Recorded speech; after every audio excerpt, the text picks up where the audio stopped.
In this context, a mentor and a coach must manage these systems foes while also offering teachers a stronger support and fighting for equal opportunities to achieve in school.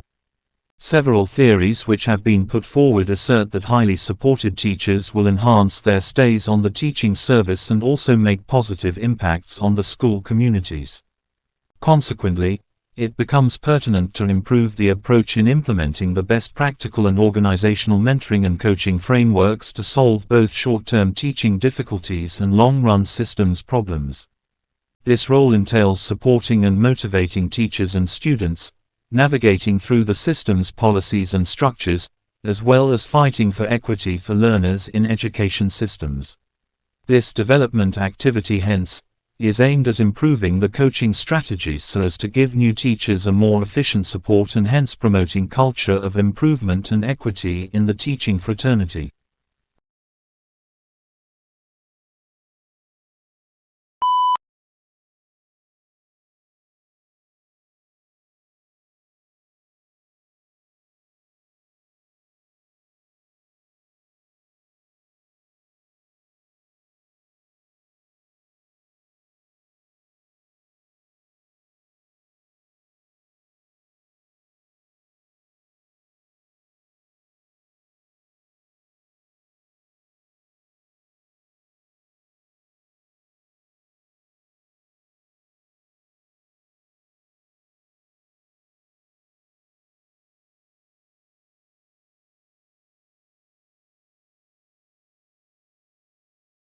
I encourage professional development by providing coaching to new teachers during one-on-one sessions.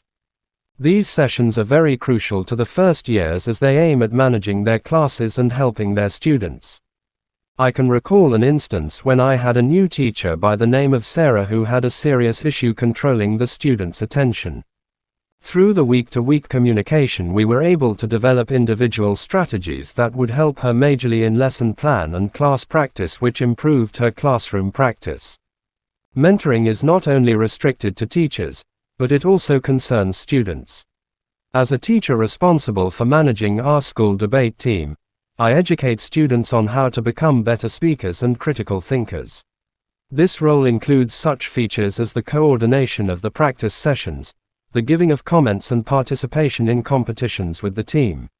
I have enjoyed seeing students transform from becoming too nervous to speak in front of the class to becoming champions in debate.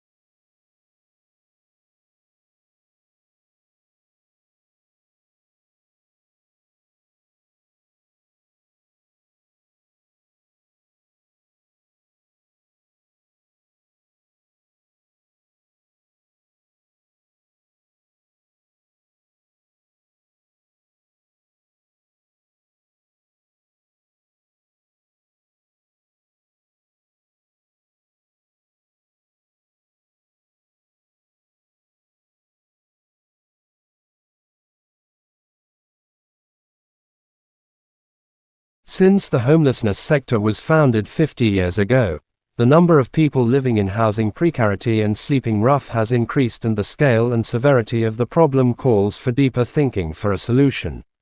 Concerns about the growing numbers of people in the UK experiencing housing precarity and homelessness are well researched.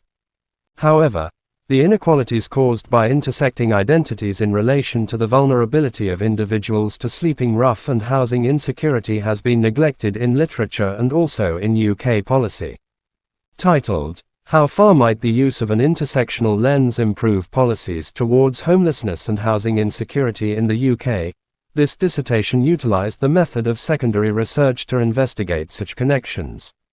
Previous UK policies, derived from aspects of immigration laws, housing schemes and welfare provision, have been reviewed to highlight the inadequacies of single-axis, ungendered and racialized policies.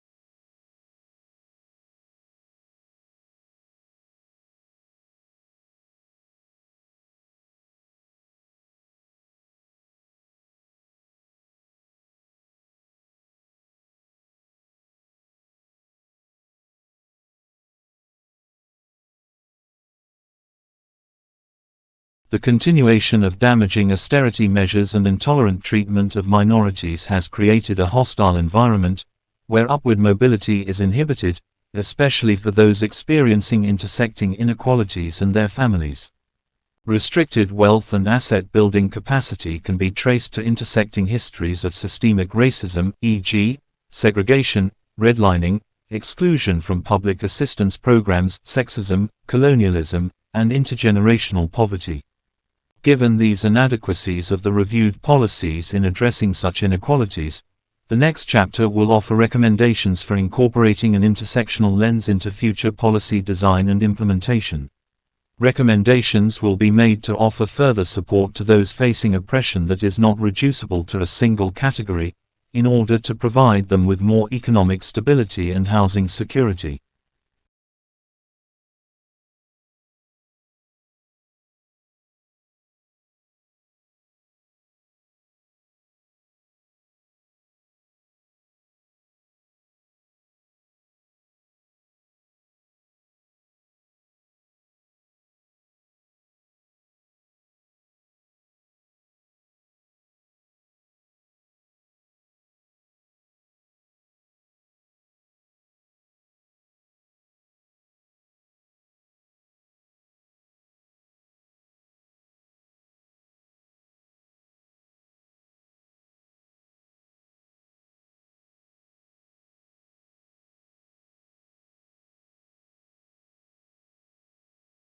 There are many challenges in our school which are located in urban areas and the student population is diverse.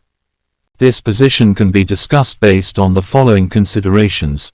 This is so because there is a tendency for the students to perform differently depending on their ability to pay for their tuition fees and other charges.